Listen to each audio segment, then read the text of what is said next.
Well, back with some bad numbers for the top ranked card. This weekend was just a plummet for boxing. Let's talk about it. Goodfella Sports TV.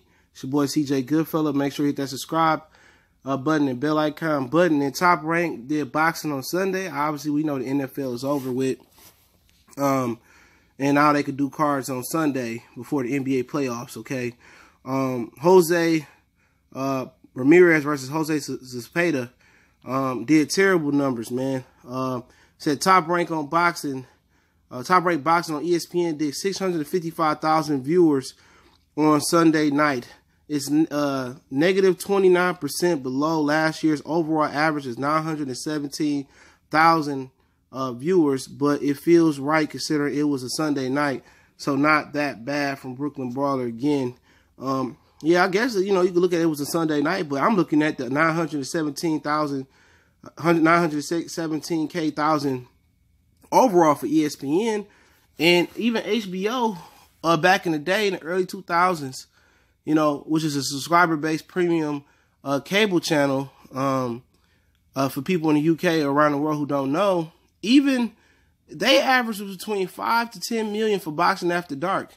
ESPN is a basic cable channel, and they can't even do 2.5 million per fight. So how good is the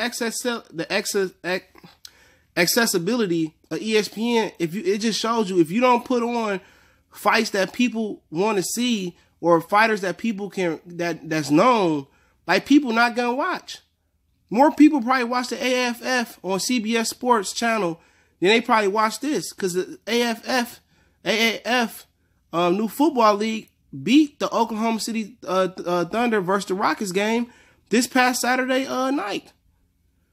So people wasn't even messing with ESPN boxing.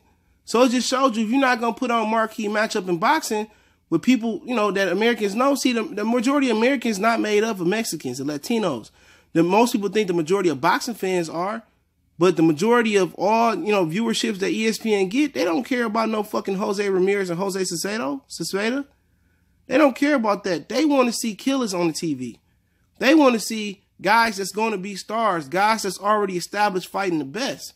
And once again, this is just another example, like we talked about the Tank and Hugo Ruiz fight, where fight fans want to see, or casual fans too, want to see the best fighting the best.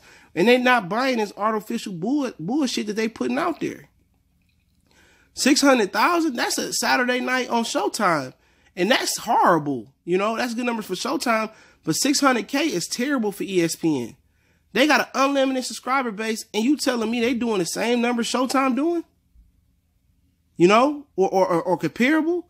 Like, ESPN is supposed to be moving 2 or 3 million viewerships per boxing card. On ESPN, they supposed to be moving 2 or 3, 4 or 5 million, real talk. But that's what happens when you don't have established stars and that's being promoted right. And people say, man, who the fuck are these two dudes on my TV? Man, I don't want to see these bums fight. That's what people going to say. Because they have no rapport. They have no relationships with the fighters. ESPN don't do a lot of interviews with these fighters and give them their own platform to come in and really show, you know, what they made of. What made Mayweather and De La Hoya so great was that Mayweather, you know, talked a lot of shit. He came up with the 24/7 idea, him and Al Heyman, and it kind of really catapulted his star status up until elite grade A level and made him an A-list celebrity. He wasn't no A-list celebrity before Oscar De La Hoya, before the whole 24/7 thing happened. But hey, it is what it is, man. If boxing promoters not going to get out there and grind and promote the fighters, then they going to get results like this. They going to get these BS numbers back. And they might be happy with these numbers, okay. But man, shit, Sugar Ray Leonard was shutting down NBC, okay. You know, I think Santa Cruz and Ramirez did over 1 million on ESPN too. You know, they doing Friday night fights type numbers. And they can say, considering it's a Sunday, wasn't shit else on Sunday. It was an NBA game on early. You know what I'm saying? Wasn't nothing else on Sunday, so why shouldn't people have tuned in? Maybe the AAF was on Sunday CBS Sports. You know, and they probably had a better viewership, a better Nielsen rating than this shit, man. They got to start promoting these fighters to get their names out here. But hey, it's Goodfella Sports TV. I appreciate everybody for checking in. We're going to go live shortly in about an hour and a half. Let me stuff my face and shoot some moves, and then we're going to go live. Nice little lengthy boxing section. But make sure you hit the subscribe button, bell icon button. Don't forget we on Facebook, Twitter. Reach out to the email as well. Don't forget to join the podcast. We're going to be uploading some new content there as well. All those links in the description. Want to make a donation, that link's there as well. You do me one better to share.